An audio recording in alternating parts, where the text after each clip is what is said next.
Ресейлік әнші Анна Седокова оқырмандарына сырын ақтарды. Ол әлеуметтік желідегі жазбасында әйелдер арасындағы достық тақырыбын тілге тиек еткен. Өнер иесі бұл постында қиын кезде қасынан табылатын актриса Наталья Рудоваға алғысын айтып, құрбысына деген құрметінің шексіз екенін жеткізіпті.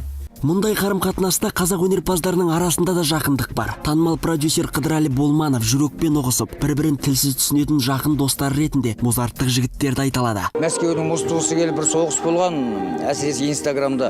Сол кезде шынын айтсам, чаттың ең соңында қалып кеткеніміз үлкен әскермен шыққанбыз ғой, кәдімгі соғысқа. Әскер көп болатын.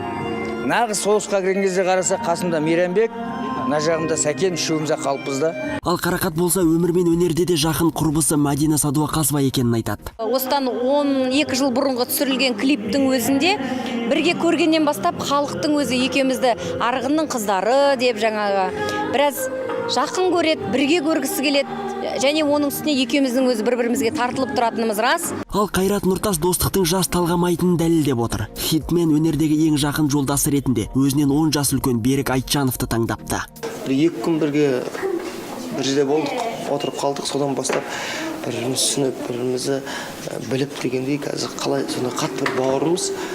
Күнде шыққан кезде мен Берікке звондаймын, ол маған звондап, сырласып, сөйлесіп, тілігімізді шешіп жатқан жайымыз бар. Мөлдір Әуелбекова үшін де достықтың алар орны ерекше. Өнер иесінің ең жақын құрбысы әнші Меруерт Мүсірәлі болып шықты. Қос құрбының басынан кешкен қызықтары көп. Ал алып шақырда туған туысы бола тұра пәтерсіз қалған студент қыздар қаржының тапшылығын әлі күнге дейін ұмыталар емес. Жүрменкіне деймін, жоқ бармаймын.